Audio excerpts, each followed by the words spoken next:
I want to continue the discussion now. I want to turn to the subject of crime. As most of you know, 2 weeks ago, an Uber driver in Kalamazoo, which is 2 hours from where we are tonight, went on a shooting rampage, killing 6 people, injuring 2 people. One of the injured was a 14-year-old girl. Her name is Abigail Koff. She was shot in the head. Her heart stopped. She was on life support. It looked like she might not make it, but amazingly, Abigail pulled through. Her father...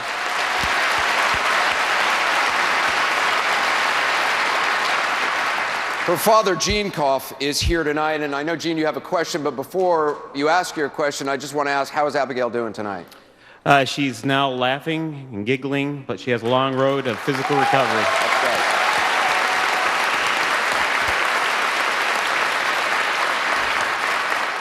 I should point out you are leaning toward Senator Sanders, but I know you have a question that applies to both candidates. We'll first toss it to Secretary Clinton. What's your question? The United States has had a rash of mass shootings over the years. 42 shootings in the United States this year alone. The man who shot everyone, including my daughter in Kalamazoo, had no mental health issues reported and had a clear background. What do you plan to do to address this serious epidemic? I don't want to hear anything about tougher laws for mental health or criminal backgrounds, because that doesn't work. Secretary Clinton? Well, first of all, I'm looking at your daughter, and I'm very grateful that she's laughing and she's on a road to recovery. But it never should have happened. You know, on average, 90 people a day are killed by gun violence in our country. I think we have to try everything that works to try to limit the numbers of people and the kinds of people who are given access to firearms. The Brady Bill, which has been in effect now for about 23 years, has kept more than 2 million purchases from going forward. So we do have to continue to try to work on that, because not every killer will have the same profile. But the comprehensive background checks, closing the gun show loophole, closing the online loophole, closing what's called the Charleston loophole, where you get a gun at the end of 3 days, even if the background check is not completed, which is what the killer in Charleston did. And then they found out later he shouldn't have gotten the gun, that he killed 9 people at Mother Emanuel Church. I also believe so strongly, Gene, that giving immunity to gun makers and sellers was a terrible mistake, because it removed any accountability from the makers and the sellers. And it also disrupted what was a very promising legal theory to try to get makers to do more to make guns safer, for example, to try to give sellers more accountability for selling guns when they shouldn't have. So that is an issue that Senator Sanders and I differ on. I voted against giving them immunity, but I think we should very seriously move to repeal that and go back to making sure gun makers and sellers are like any other business. They can be held accountable. And then I do think we've got to have a public... Thank you. Well, we've got to have a public discussion, because we have created a culture in which people grab for guns all the time. And there's got to be a way to have more warning signals and more efforts to try to stop that from happening. I want to go to Senator Sanders. Like with the man who shot your daughter. Senator Sanders. I remember President Obama being on television maybe 3 months ago. I'm sure the Secretary remembers as well. And she knows the president, I know the president, and he's, generally speaking, in public at least, not a very emotional guy. And he, after the mass killing in Oregon, if my memory is correct, he said, look, to be honest with you, let's be honest, nobody has a magic solution to this problem. Any lunatic tomorrow, any person can walk into a theater and do something horrific, and you know what? For us to tell you that that absolutely will not happen would be untrue. But what the president said, he said, look, this is a tough issue, but we have got to do everything we possibly can to minimize the possibility of these mass killings.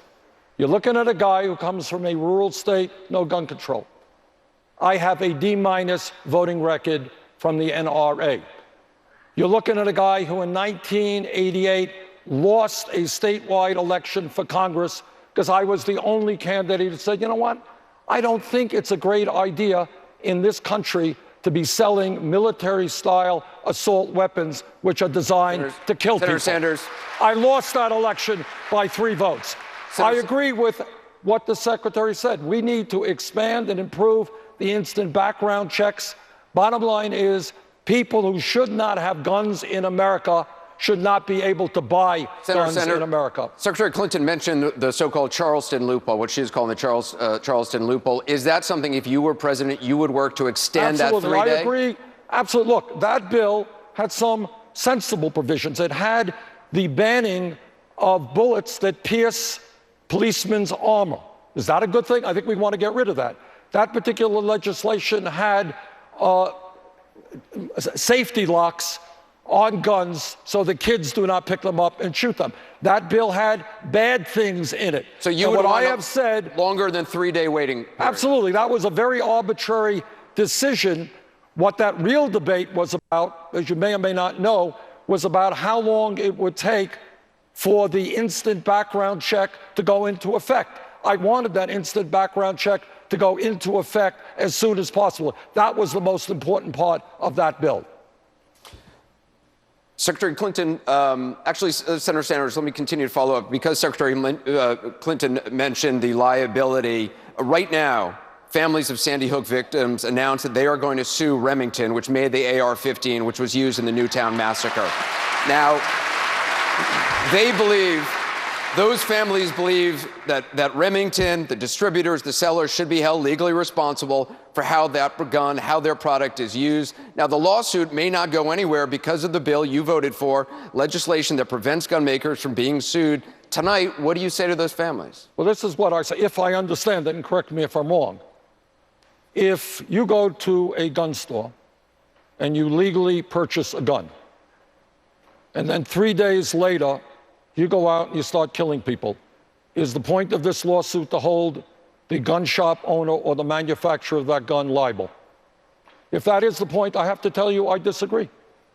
I disagree because you hold people, in terms of this liability thing, where you hold manufacturers' liability is if they understand that they're selling guns into an area that is getting into the hands of criminals, of course they should be held liable.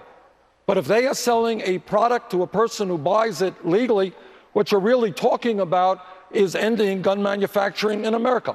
I don't agree with that. Well, that is not what happened. And I think it's important for people to understand. Because of the proliferation of guns, because of the epidemic of gun violence in our country, there were a group of cities, states, and other concerned people who, in the late 90s and in the early 2000s, were working on legal theories that they thought would force gun makers to do more to make guns safer and force sellers to be much more responsible. The NRA saw this happening, and they said, we've got to stop it. Last thing in the world we want is to have guns that you can only shoot with your fingerprint, or to have guns with such strong safety locks on them that they may not be sellable. So the NRA went to the Congress, and the head of the NRA has said this was the most important NRA legislation in more than 20 years. And they basically went to the Congress. I was there. I was in the Senate. And they said, give us absolute immunity. No other industry in America has absolute immunity, and they sell products all the time that cause harm, and they're held responsible. Senator Sanders. As I understand, as I understand it, what you're really talking about is not what Secretary Clinton is responding to. As I understand it, and maybe I'm wrong on this, but what you are essentially saying, what people are saying, is that if somebody who is crazy or a criminal or a horrible person goes around shooting people, the manufacturer of that gun should be held liable. And if that is your position, then what you are saying, essentially, if that is the case, as I understand it, it's not what Secretary Clinton is talking about. I agree with what she said. But if that is the case, then essentially your position is there should not be any guns in America, period. That is, now, I that is understand. like the NRA position. Can I finish, please? All right? And there are people who hold that view, and that's fine if you hold it. I think what you do is you hold those people who have used the gun accountable. You try to make guns as safe as possible, but I would disagree on that. We're going to move on. Don? Well, Anderson, I just want to finish because I know some of the parents from Sandy Hook.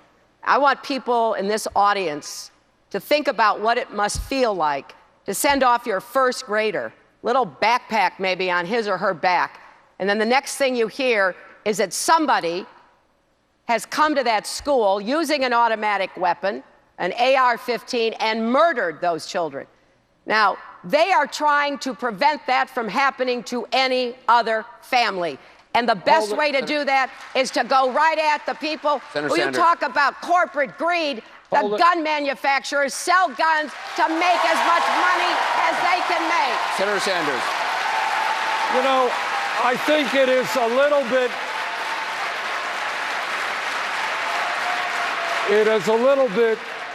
Look, what happened at Sandy Hook, what happened in Michigan, what has happened far too often all over this country is a terrible, terrible tragedy.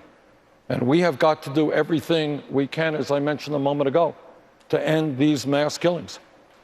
But as I understand what your question is, and you know, you're not the only person whose heart was broken. I was there in the Senate when we learned about this killing. It is almost unspeakable to talk about some lunatic walking into a room. I mean, it is hard to even talk about. We all feel that way. But if, as I understand it, Anderson, and maybe I'm wrong, what you're really talking about is people saying, let's end gun manufacturing in America. That's the implications of that. And I don't agree with that. We're going to move on. Don Lim. All right, thank you very much, Anderson. As a black man in America, if I were born today, I'd have a 1 in 3 chance of ending up in prison in my life. Secretary Clinton, on the campaign trail, you are calling for an end to the era of mass incarceration. But a lot of folks in the black community blame the 1994 crime bill, a bill you supported, for locking up a generation of black men.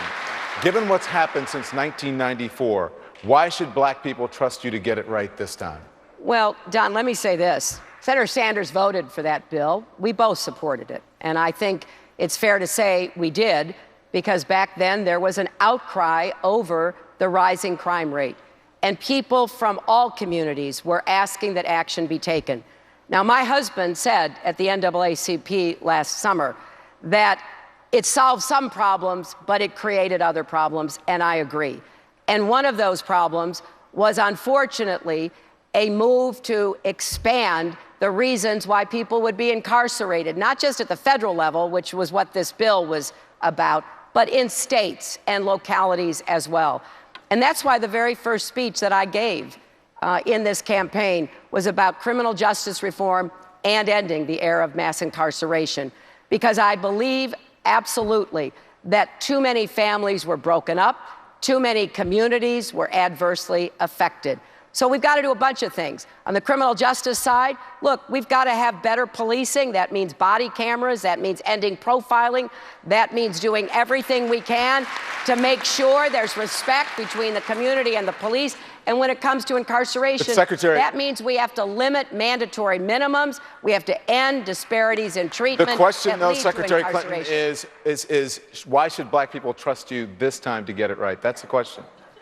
Well, Senator Sanders voted for it as well. Are you going to ask him the same question? Probably will. Do you think your husband has said that this bill was a mistake? Do you think it was a mistake? I just said that. He said at the NAACP that there were some aspects of it that worked well. The violence against women provisions have worked well, for example.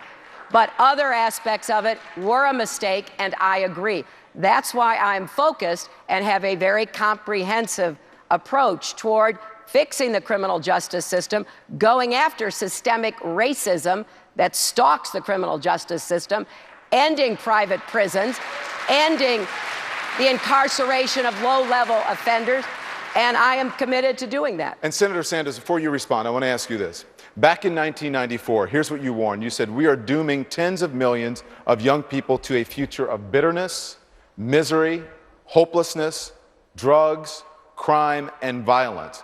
But you voted for the bill anyway. Was your vote a mistake? You know, as I think Secretary Clinton knows, as we all know, there are bills in Congress that have bad stuff. There are bills in Congress that have good stuff and bad stuff in the same bill. Now, if I had voted against that bill, Secretary Clinton would be here tonight and she'd say, Bernie Sanders voted against the ban on assault weapons. Bernie Sanders voted against the Violence Against Women Act. Those were provisions in the bill, as the Secretary just indicated. So in that bill, there were some good provisions. I have been a fierce fighter against domestic violence ever since I was mayor in Burlington. Violence Against Women Act has protected millions of women in this country. It was in that bill. The ban on assault weapons, that's what I have fought for my whole life. It was in that bill. Now, what you are reading, though, is I went to the floor, as I recall, and that's what I said. I tried to get the death penalty aspects in that bill out. Secretary Clinton and I have a disagreement. I was then and I am now opposed to the death penalty. So,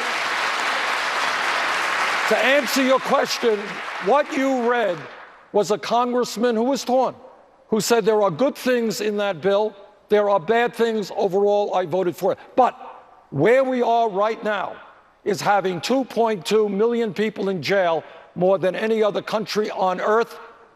This is a campaign promise. At the end of my first term, we will not have more people in jail than any other country. Thank you, Senator. Thank you very much. I want to go now to David McGee. He works for a foundation, and he is a youth development program director there, in charge of the youth development program. He says he is undecided, but his question is for Senator Sanders. David? We live in a very diverse nation. Opportunities to lead, however, to be frank, are often at the feet of older, Caucasian men and women. You're not talking about me, are you? Men more so than women. However, what experiences have you had that have helped you deeply understand the mindset and values of other cultures? Well, I think the best answer, I don't know that I can give you a definitive answer here, but I'll give you this answer. When I was a young man at the University of Chicago, I worked with fellow black and white students trying to desegregate University of Chicago-owned housing.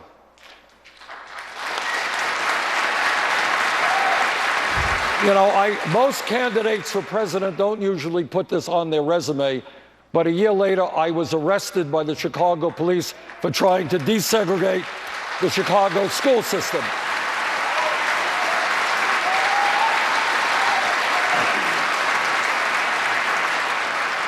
In 1963, and a very important day for me, I went to the March on Washington led by Dr. King for jobs and freedom.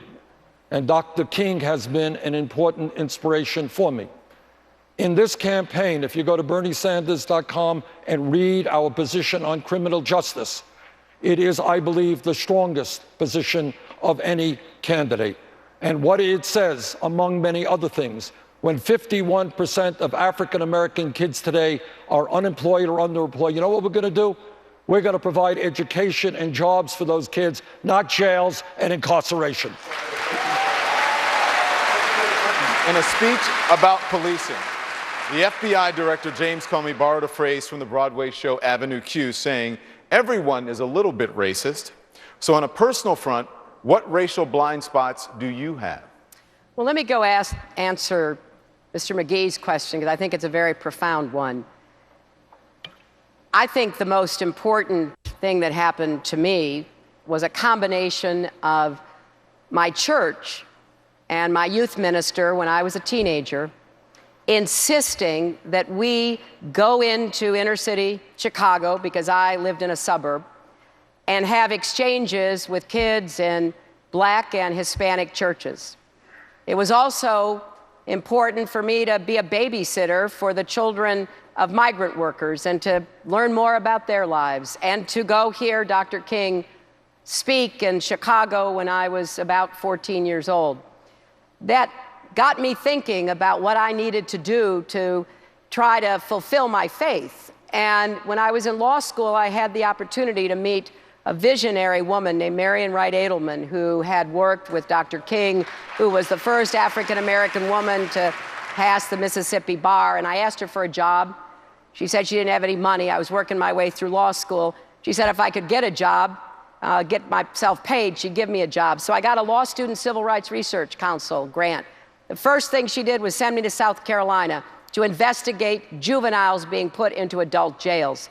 The second thing she did was to send me to Alabama to investigate segregated academies. So from that moment until today, I am so grateful for my experiences as a very young woman, driven by my church, and my experiences working for the Children's Defense Fund, which have given me at least some insight and certainly have lit a fire inside me to do everything I can to address systemic racism. Thank you, Secretary Clinton. I want to ask both of you this question over again. I appreciate. Oh, I'm sorry. Go ahead. No. I appreciate you responding to David McGee's question, but I want to ask you this, both of you, again.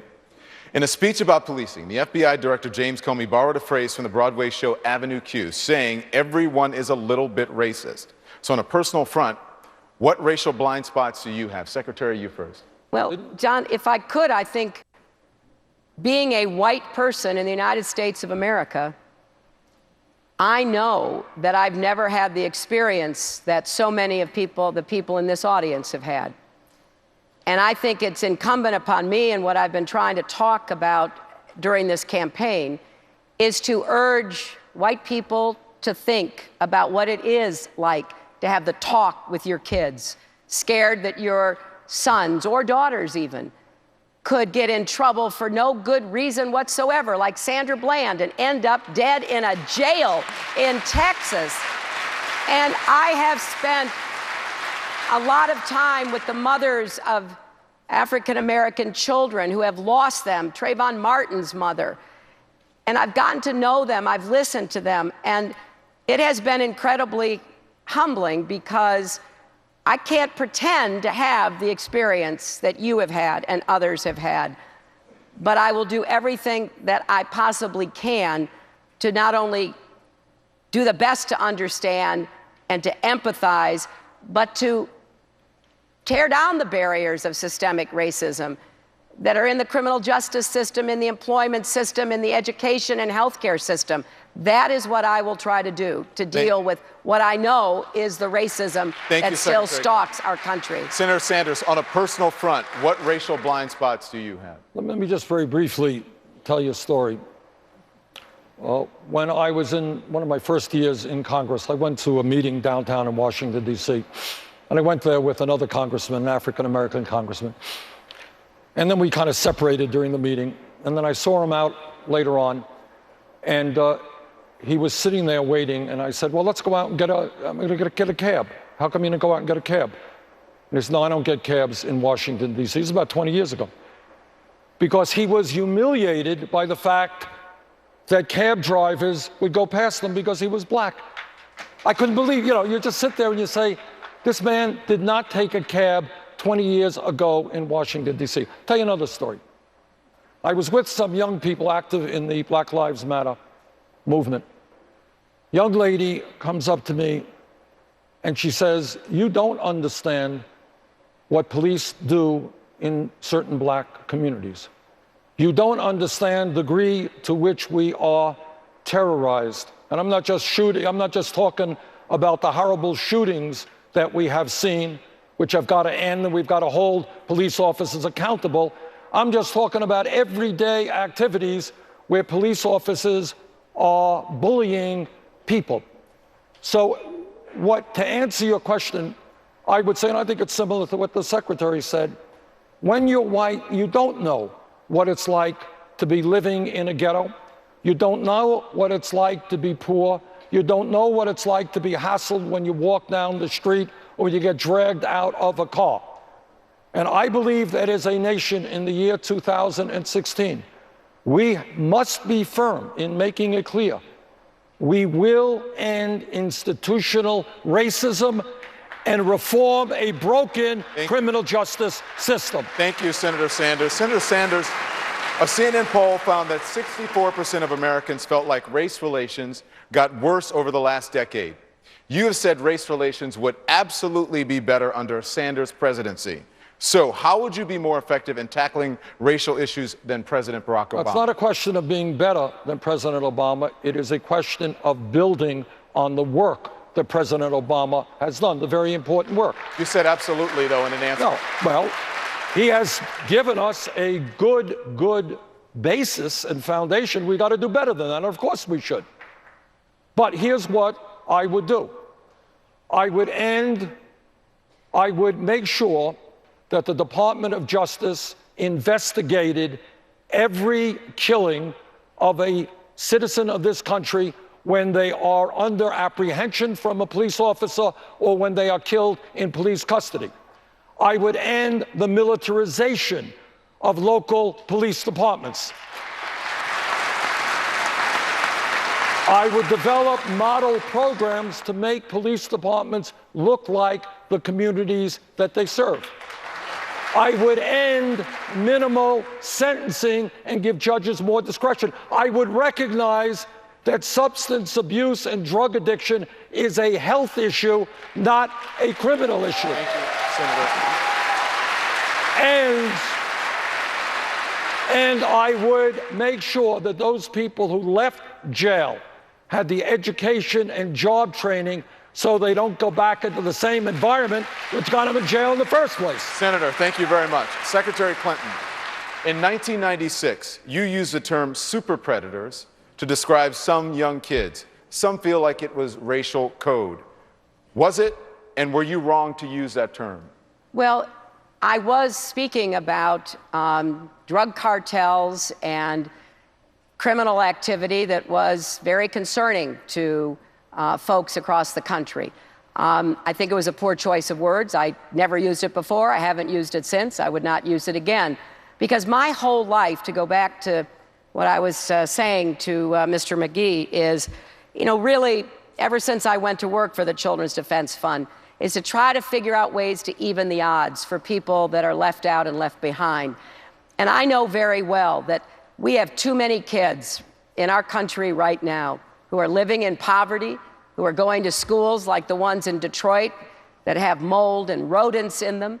I saw that in South Carolina. It's unfortunately across America. So what we've got to do is provide more opportunities earlier in the lives of every child. That's why I believe in supporting families, early childhood education, universal pre-kindergarten, help kids be successful. And here in Flint, we've got to do more to mitigate against the effects of lead, because too many kids are having the experiences I've been told about where they're falling back in school, where they're having headaches because of the lead exposure. So we're going to have to do even more here than we would do in most other places. We're going to talk about education in just a moment. Well, can I respond to that briefly? Just in this, I am not sure which legislation that was, but I think it may have been the welfare reform, so-called. Crime bill. Oh, that was the crime bill. Crime bill. But during that same period, 96, there was a bill called, so-called, had a long title to it, Welfare Reform Bill. And this bill really was a bill that scapegoated the poorest people in this country. I strongly opposed that legislation. Secretary Clinton had a different position then. And what that legislation ended up doing is increasing extreme poverty. The poorest people in this country have become much poorer as a result of that, really a bill that was written by Republicans. Bad bill. Secretary Clinton, you were invoked. Well, once again, if we're going to argue about the 90s, let's try to get the facts straight. That bill had a lot of provisions that unfortunately were stripped out by George W. Bush, by Republican governors, and I disagree with the way it was applied. And I have a very clear set of ideas about what should be done to try to provide more support, including trying to cut poverty in half in the next 10 years. But if we're going to talk about the 90s, let's talk about 23 million new jobs. Incomes went up for everybody. Median African-American income went up 33% at the end of the 90s. And we lifted more people out of poverty than at any other time in recent history. So we were on the right path. More jobs, rising incomes. Along came George W. Bush and trickle-down economics, and brought us the Great Senator Recession, Sanders, thank which, you. thank goodness, President Obama has been digging us out Senator of Sanders. ever Okay, let me since. Secretary Clinton is right. 1990s, we created a whole lot of jobs. Good. And I supported many of your husband's initiatives. But in the 1990s, you know what we also did? We deregulated Wall Street, which allowed Wall Street to end up destroying our economy. We passed NAFTA and other disastrous trade agreements, which had a horrendous impact on African Americans in particular, in Flint, in Detroit, and all across this country. So when we talk about the 90s, you're right, a lot of good things happened, but a lot of bad things happened. Thank you, Senator. I voted against those trade agreements. Thank you, Senator. And I voted against Wall Street deregulation. Thank you, Senator. We have to take a short break.